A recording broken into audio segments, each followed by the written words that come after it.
যুক্তরাষ্ট্রের নেভাডা রাজ্যের উঁচুনিচু পাহাড়ে ঘেরা এক নির্জন মরুভূমির বুকে অবস্থিত এরিয়া 51। এখানে সাধারণ মানুষের প্রবেশ একেবারে নিষিদ্ধ। আকাশপথও কড়া নিয়ন্ত্রণে রাখা হয়েছে। চারপাশে সতর্কতামূলক সাইনবোর্ড, নজরদারি ক্যামেরা আর সশস্ত্র নিরাপত্তা বাহিনীর অবিরাম টহল নিশ্চিত করে যে কেউ ভুল করেও এর কাছাকাছি ঘেঁষতে পারবে না। দীর্ঘদিন ধরে এই এলাকাটি মার্কিন সামরিক বাহিনীর সবচেয়ে গোপন ঘাঁটিগুলোর একটি হিসাবে পরিচালিত হয়ে আসছে। প্রতিষ্ঠার পর থেকেই এখানকার রহস্য মানুষের কৌতূহলকে উস্কে দিয়েছে। বছরের পর বছর ধরে এর চারপাশে জমে উঠেছে অজস্র গল্প, জল্পনা আর গুজব। কেউ বলেন এখানে শুধু অত্যাধুনিক যুদ্ধবিমান, স্টেলথ প্রযুক্তি আর গুপ্তচর বৃত্তির সরঞ্জাম পরীক্ষা করা হয়। আবার অনেকের দৃঢ় বিশ্বাস এখানে লুকিয়ে রাখা হয়েছে ভিন গ্রহের প্রাণী আর তাদের অজানা প্রযুক্তি।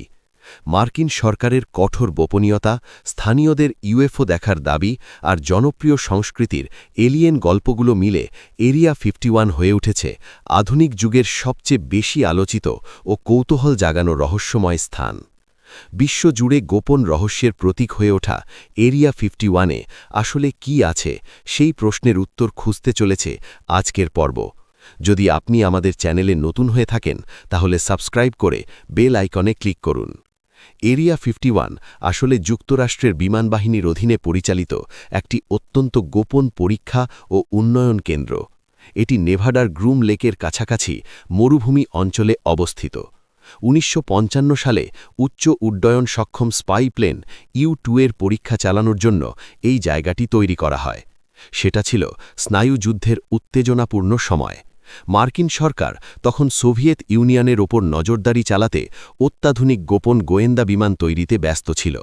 পরবর্তীকালে এখানে একের পর এক বিশ্বের সবচেয়ে উন্নত ও দ্রুতগামী বিমান তৈরি ও পরীক্ষা করা হয়েছে।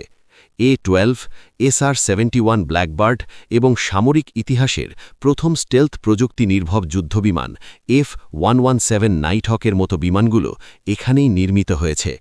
এসব প্রকল্প এতটাই গোপনীয়তার সঙ্গে চালানো হতো যে মার্কিন সেনাবাহিনীর অনেক উচ্চপদস্থ কর্মকর্তাও জানতেন না এখানে ঠিক কী ঘটছে।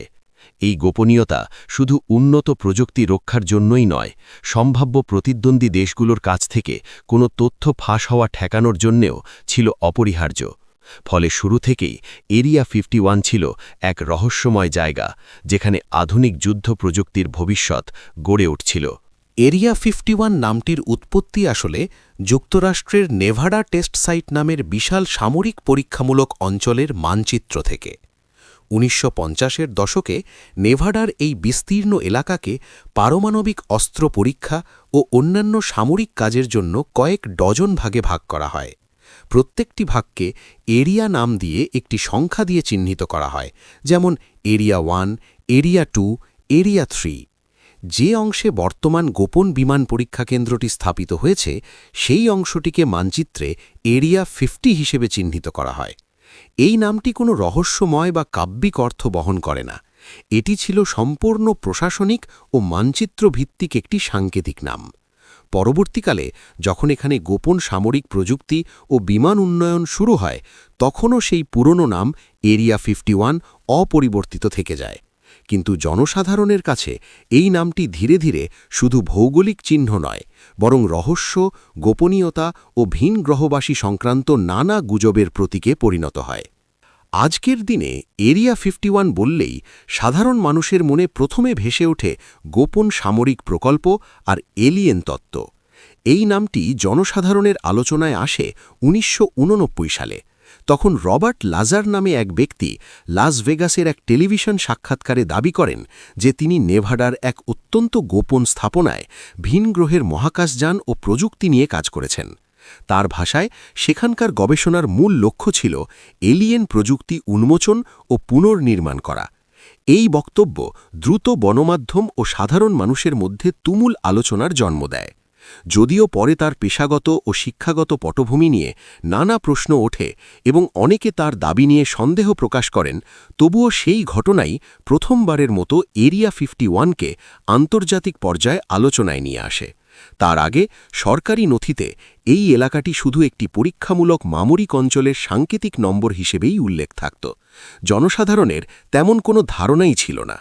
বহু বছর নীরবতার পর 2013 সালে মার্কিন সরকার ফ্রিডম অফ ইনফরমেশন অ্যাক্টের আওতায় কিছু ঐতিহাসিক নথি প্রকাশ করে আনুষ্ঠানিকভাবে এরিয়া 51-এর অস্তিত্ব স্বীকার করে। তবে এলিয়েন বা ভিন গ্রহের প্রযুক্তি নিয়ে কাজ করার দাবি এখনও পর্যন্ত অস্বীকার করা হয়েছে, যা রহস্যকে আরও গভীর করে তুলেছে। এরিয়া 51 আলোচনার কেন্দ্রবিন্দুতে আসার মূল কারণ হল এর চরম গোপনীয়তা এবং ভেতরে আসলে কি ঘটছে সে সম্পর্কে জনসাধারণের অজ্ঞতা। নেভাডার মরুভূমির এই নির্জন এলাকায় সাধারণ মানুষের প্রবেশ সম্পূর্ণ নিষিদ্ধ। আকাশপথেও কঠোর নিয়ন্ত্রণ রয়েছে, ফলে বাইরের লোকজন শুধু দূর থেকে অদ্ভুত আলো বা অচেনা উড়ন্ত বস্তুর ঝলক দেখতে পেতেন। বিশেষ করে 1950 ও 60-এর দশকে যখন এখানে U-2 স্পাইপ্লেন এবং SR-81 ব্ল্যাকবার্ডের মতো উচ্চ উড্ডয়ন ও উচ্চ গতি বিমান পরীক্ষামূলকভাবে উড়ানো হচ্ছিল, তখন সেই অস্বাভাবিক গতিবিধি ও উচ্চতায় উড়ন্ত বস্তুগুলোকে অনেকেই UFO বা অজানা উড়ন্ত বস্তু বলে ভেবে নিতেন। সাধারণত UFO বলতে এলিয়েন বা ভিন গ্রহের প্রাণীদের যানবাহনকেই বোঝায়, কিন্তু এই এলাকায় যেহেতু নতুন ধরনের বিমান পরীক্ষা চলত, তাই সাধারণ মানুষ সেগুলোকেও UFO ভাবাটা অস্বাভাবিক ছিল না। 1989 সালে রবার্ট লাজার এরিয়া 51-এ এলিয়েন মহাকাশযান নিয়ে কাজ করার দাবি করার পর এখানকার রহস্যময় কার্যকলাপ ঘিরে জনমনে সন্দেহ আরও বেড়ে যায়। Hollywood cinema independence day, TV series the x files এবং অসংখ্য সায়েন্স ফিকশন বই ও ভিডিও গেম এরিয়া 51-কে এলিয়েন প্রযুক্তি সংরক্ষণের জায়গা হিসেবে দেখিয়েছে। এসব কাহিনী বাস্তব ও কল্পনার সীমানা মুছে দিয়েছে, ফলে UFO ও ভিন গ্রহের সম্ভাবনা নিয়ে মানুষের বিশ্বাস আরও গভীর হয়েছে।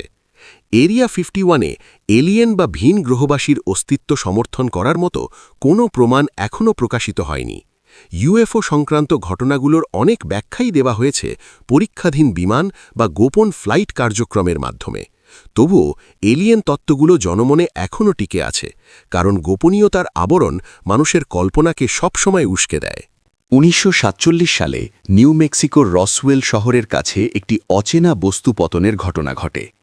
শুরুতে মার্কিন সেনাবাহিনী এটিকে ফ্লাইং ডিস্ক বলে উল্লেখ করলেও পরে দাবি করে যে সেটি ছিল আবহাওয়া পর্যবেক্ষণের একটি বেলুন। অনেক UFO গবেষকের মতে রসওয়েলে পাওয়া ধ্বংসাবশেষ এরিয়া 51-এ নিয়ে গিয়ে গোপনে পরীক্ষা করা হয়েছিল। যদিও মার্কিন সরকার এই দাবির পক্ষে কোনো প্রমাণ স্বীকার করেনি, তবুও এই গল্প জনপ্রিয় সংস্কৃতিতে স্থায়ী জায়গা করে নিয়েছে। এরিয়া 51 প্রতিষ্ঠার পর থেকেই এখানে উচ্চ উড্ডয়ন সক্ষম U-2 এবং পরে SR-71 ব্ল্যাকবার্ড পরীক্ষামূলকভাবে উড়ানো হয়। এই বিমানগুলো তখনকার সময়ে বেসামরিক আকাশযানের চেয়ে অনেক উঁচুতে ও অনেক দ্রুত গতিতে উঠত। দূর থেকে সাধারণ মানুষ বা পাইলটরা এই অস্বাভাবিক উড্ডয়নকে UFO বলে রিপোর্ট করতেন। যুক্তরাষ্ট্রের বিমানবাহিনী অনেক সময় এসব ঘটনার ব্যাখ্যা না দিয়ে গোপন রাখত, যা জনমনে UFO গুজবকে আরও শক্তিশালী করে তুলেছিল। বর্তমানে এরিয়া 51 যুক্তরাষ্ট্রের এডওয়ার্ডস এয়ারফোর্স বেসের অধীনে পরিচালিত হয় এবং এই বিমান ঘাঁটিটি এখনও সক্রিয়। এখানে কী ধরনের প্রকল্প চলছে তা প্রকাশ করা হয় না, তবে ধারণা করা হয় আধুনিক স্টেলথ প্রযুক্তি, ড্রোন এবং হাইপারসনিক বিমান সংক্রান্ত পরীক্ষা-নিরীক্ষা এখনও চলছে। অনেক প্রাক্তন কর্মী, প্রতিরক্ষা বিশ্লেষক এবং UFO গবেষক দাবি করেন এখানে বিশাল ভূগর্ভস্থ স্থাপনা থাকতে পারে, যেখানে গোপন হ্যাঙ্গারে বড় আকারের বিমান বা পরীক্ষাধীন যান লুকিয়ে রাখা হয়। মাটির নিচের এই গবেষণাগার ও ওয়ার্কশপে হয়তো উন্নত প্রযুক্তি বা সম্ভাব্য ভিনগ্রহী বস্তু নিয়ে পরীক্ষা চলছে বলে অনেকের ধারণা। স্যাটেলাইট ছবিতে দেখা গেছে গ্রুম লেকের শুষ্ক খাতের চারপাশে রানওয়ের পাশাপাশি কিছু জায়গায় অস্বাভাবিক বড় ঢিবি ও মাটির উঁচু অংশ রয়েছে, যা সম্ভবত ভূগর্ভস্থ স্থাপনার ছাদ বা বায়ু চলাচলের পথ হতে পারে। এছাড়া প্রাক্তন কিছু ঠিকাদার দাবি করেছেন এলাকা জুড়ে মাটির নিচে বহুতল বিশিষ্ট গবেষণা কমপ্লেক্স রয়েছে, যা আংশিকভাবে পাহাড়ি এলাকায় খনন করা তৈরি। যেহেতু সাধারণ মানুষের এখানে প্রবেশের অনুমতি নেই এবং চারপাশ কঠোরভাবে পাহারা দেওয়া হয়, তাই এরিয়া 51-এ আসলেই এলিয়েন প্রযুক্তি আছে কিনা তা কেউ নিশ্চিত করে বলতে পারে না। ফলে এরিয়া 51 আজও রহস্যময়তার এক অনন্য প্রতীক হয়ে রয়েছে। এরিয়া 51-এর মতোই আরেক রহস্যময় স্থান হল মারিয়ানা ট্রেঞ্চ। পৃথিবীর সবচেয়ে গভীর সমুদ্রখাত এটি। এখানকার গভীরতা মাউন্ট এভারেস্টের উচ্চতার চেয়েও অনেক বেশি। এখানে পানির চাপ এতটাই প্রবল যে একটা বাস নিয়ে গেলে সেটি পানির চাপে সংকুচিত হয়ে এতটা ছোট হয়ে যাবে যে সেটি মানুষের হাতের তালুতে অনায়াসে রাখা যাবে। পৃথিবীর সবচেয়ে গভীরতম স্থান মারিয়ানা ট্রেঞ্চ সম্পর্কে বিস্তারিত জানতে চাইলে আমাদের চ্যানেলে চোখ রাখুন। পরবর্তী ভিডিও মারিয়ানা ট্রেঞ্চ নিয়েই আসবে। সাবস্ক্রাইব।